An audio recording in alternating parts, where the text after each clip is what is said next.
رب العالمين والصلاة والسلام على سيد الأنبياء وأشرف المرسلين وعلى آله وأصحابه الطيبين الطاهرين أما بعد۔ آج یہاں پروگرام میں شامل ہو جانے کے بعد اور حضرت قاری صاحب دامت برکاتہم العالیہ کی اس محنت کو دیکھنے کے بعد اسٹیج پر بیٹھے ہوئے مجھے سیدنا حضرت انس بن مالک رضی اللہ تعالی عنہ کی ایک حدیث پاک یاد آئی۔ خیال ہوا کہ اسی حدیث پاک کو پڑھ کر ترجمہ کر لیا جائے اور اپنی جگہ لے لوں۔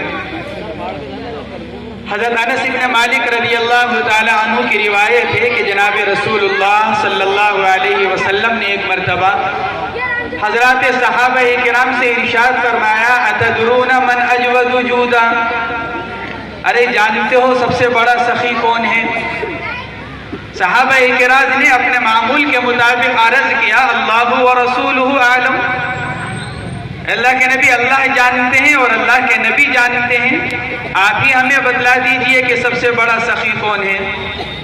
حضور پاک علیہ السلام نے ارشاد فرمایا، اللہ تعالی اجود وجودا، سب سے بڑے سخی تو چونکہ سخاوت کے جہاں خزانے ہیں وہ تو بہرحال اللہ تبارک و تعالی کی ذات عالی ہے۔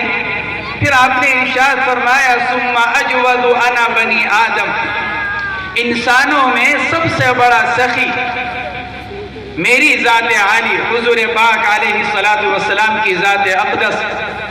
اور پھر اس کے بعد اللہ کے نبی علیہ السلام نے جو ارشاد فرمایا وہی سنانا مقصود ہے۔ آپ نے ارشاد فرمایا، ثم اجودہم بعدی رجل علم علما فنشره یاتی یوم القیامت امیرا وحدا او قال امتا واحدا۔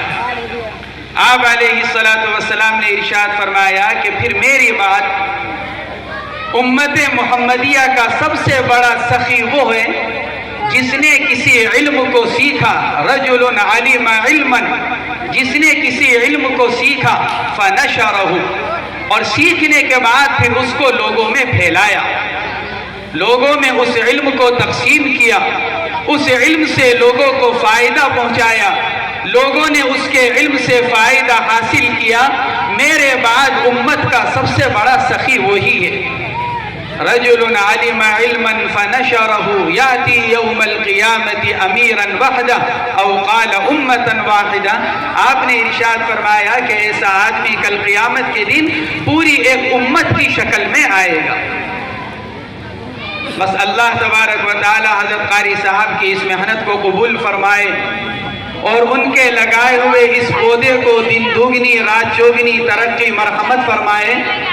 قاری صاحب نے اس مختصر سے عرصے میں ماشاءاللہ جو خدمات انجام دی ہیں، جس کا ایک اندازہ اجمالی رپورٹ کو پڑھ کر ہوتا ہے کہ اس 10 سال کے عرصے میں تقریباً 500 حضرات حفاظ قراء قرآن پاک کی تعلیم حاصل کرنے والے، دینیات کی تعلیم حاصل کرنے والے اس ادارے سے فارغ ہوئے۔ اللہ تبارک و تعالی قاری صاحب کی اس محنت کو قبول فرمائے، عمر میں برکت عطا فرمائے، اور جس عمارت کا آج یہاں سنگ بنیاد رکھا گیا اللہ تبارک و تعالی اس کے اندر سہولت مرحمت فرمائے اور تسہیل اور تعجیل کے ساتھ اس کو تکمیل کو پہنچائے۔ وآخر دعوانا ان الحمدللہ رب العالمین۔